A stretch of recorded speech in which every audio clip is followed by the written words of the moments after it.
itu harusnya dia Jumat itu ada surat panggilan. Nah, tapi sampai dengan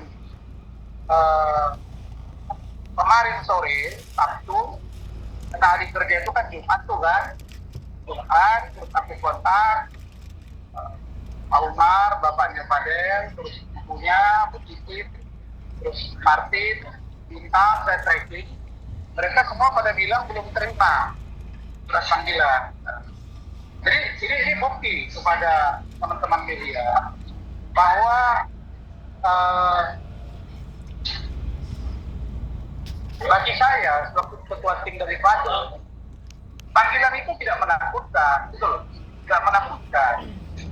Dan justru saya ingin dia dipanggil setelah semuanya pemeriksaan saksi dari pihak NN, pemeriksaan saksi dari pihak kami itu sudah clear. Kalau dia sudah clear, maka kita bersiap diri untuk dipanggil. Dan saya bocorkan di sini, saya hari Jumat sore berkomunikasi by chat WA dengan adik saya Nurma Dewi, selaku Kasimas Polri Mesir.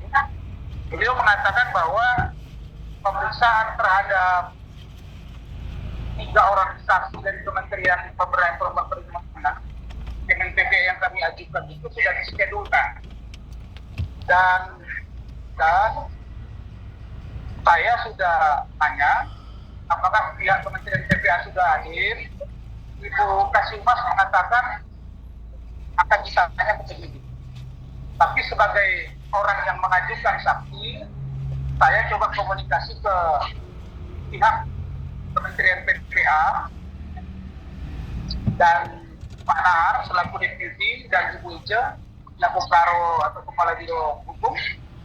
Beliau mengatakan sedang koordinasi internal dan insya Allah mereka secepatnya akan menghadiri permintaan keterangan atau memberikan keterangan sebagai saksi yang kami ajukan dari pihak Fadel. Begitu.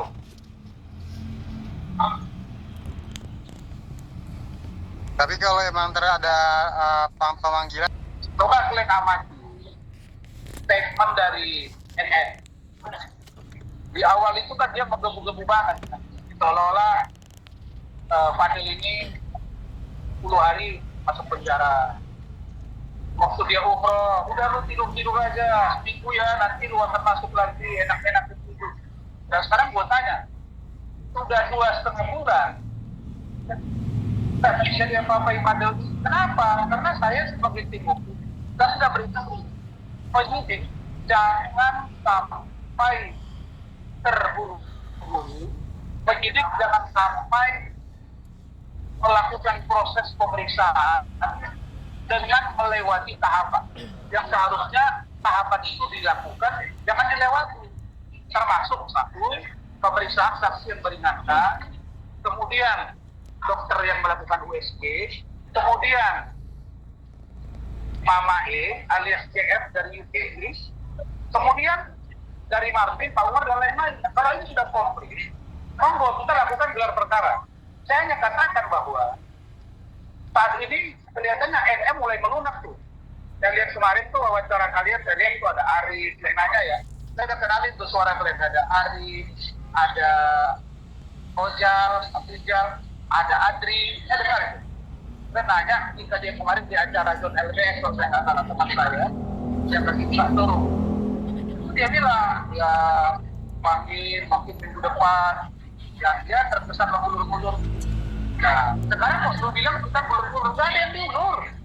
Yang saya katakan, proses hukum itu tidak boleh diabaikan, seluruh tahapan harus terdeteksi. Karena sejatinya penegakan hukum itu adalah law of justice dan clear. Kan sudah saya katakan dari awal, law of justice dan clear. Dan saya katakan banyaknya kata-kata yang dibangun narasi oleh dan pengacaranya tidak akan mempengaruhi proses hukum. Karena filosofi hukum sudah saya katakan, jelas hukum itu menyebut bahwa fakta sud potensi verdi. Banyaknya orang yang berbicara, banyaknya orang yang berkata, kan dipatahkan oleh satu orang yang melakukan perbuatan. Artinya begitu pentingnya pembuktian bukan dengan kata-kata tapi dengan fakta. Maka bagi kami kalau saksi yang kami ajukan baru berapa tuh? Cemen PPA 3, satu dokter yang USG 4, terus tambah Ibu E, tambah E sendiri, tambah Lopez dari UK, itu baru 8, baru 8 orang. Tambah dengan Pak Umar, Martin, Bintang, Liliana, kira-kira 12. Pihak mereka sudah periksa 16. Jangan dong dibilang ke kita seolah-olah kami membawa saksi yang terlalu banyak. Begitu. Jadi, dan saya sudah kritiki kuasa hukumnya NR yang selalu mengatakan saksinya sangat penting. Seluruh saksi penting. Seluruh saksi sangat penting. Hanya sebutan saja nih mahkota, itu saksi utama, sebutan saja. Tapi seluruh saksi itu penting. Karena syarat saksi itu harus memenuhi 3 unsur. Saya ketemu dari awal. Pertama, mengetahui atau mengalami atau menyaksikan. Kalau di antara 3 itu dia paham dan dia ada di salah satu poin itu, maka orang yang bersangkutan bisa jadi saksi. Ini semua saksi penting karena saling melengkapi. Itu jadi sudah boleh tanya kenapa kok MM dengan pengacaranya agak lembek gitu loh. Tapi itu terserah mereka. Bagi kami persiapan kami terhadap bahan, data, argumentasi itu sudah kita bangun. Dan kami tidak pernah berpikir bahwa proses penegakan hukum itu akan berat sebelah. Tidak. Kita orangnya fair-fairan. Kalau hukum ditegakkan dengan benar,